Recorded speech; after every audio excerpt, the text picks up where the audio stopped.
Hi, this is Jack Downs, and welcome to week 8 of our class, the first online week. This is the week of March 23rd through 29.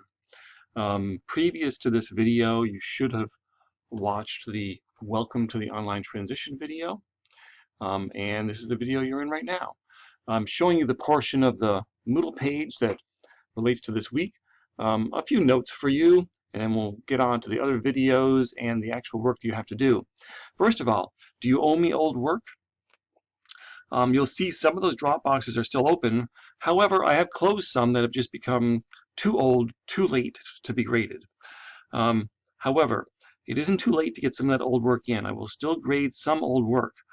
On the other hand, remember, it is critically important that you stay on track with the resume and get it completed at the end of the class, and you cannot finish this class without it.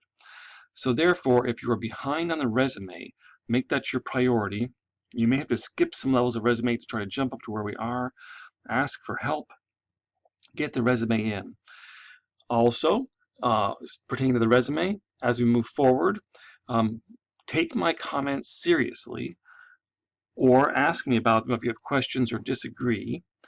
Otherwise, I'm going to assume you must make those changes and corrections, additions, suggestions, and if I don't see them, or if I see that they've been ignored, that will result in significant deductions. So please consider that. So let's look at this week. Most of these weeks there'll be a significant amount of reading. There is no new reading for this week. However, I strongly suggest that you reread or review Chapter 13, the color chapter. We're going to be using it extensively this week.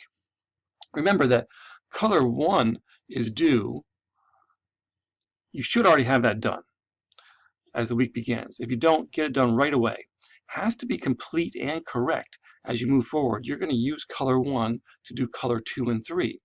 So next you're going to be watching this video about picking colors. I'm going to be using the Color Scheme Designer, Color Picker. I'll talk about other ones. What this comes down to is an exercise where you're going to download this Word document. You're going to open it up, and you're going to use the color picker to make a bunch of color choices and then put them into the worksheet and then actually put them into Color 2 and 3. Two new versions of Color 1. Now with your own color schemes you've developed yourself. You're going to be thinking of color schemes about the types of color that you might use in your future resume as you add color schemes there. Remember, some of the hardest things about color schemes are not colors of headings and backgrounds. They're actually making the link states work with those things. So use this exercise as an opportunity to experiment with some color schemes. You're not going to be committed to using those color schemes in your resume, but hopefully things that you learn will work into your resume. Though honestly, I believe that as you move into color in your resume in the future, which is not immediately yet required, but as you move into in the future, you're going to see that you probably use less color than you do in this Color 2-3. So this is experimenting, learning, and then hopefully something will come out of it that you can use in your future resume as you move into Resume 5. Okay, Resume 4 is actually due on Friday. This again was assigned earlier, as some of this stuff was, so I don't have a particular video on it. You already have an assignment sheet on it. It's already in the general assignment handout folder. Remember, the big thing was the external style sheet. Go get your cover letter, rename it index.html.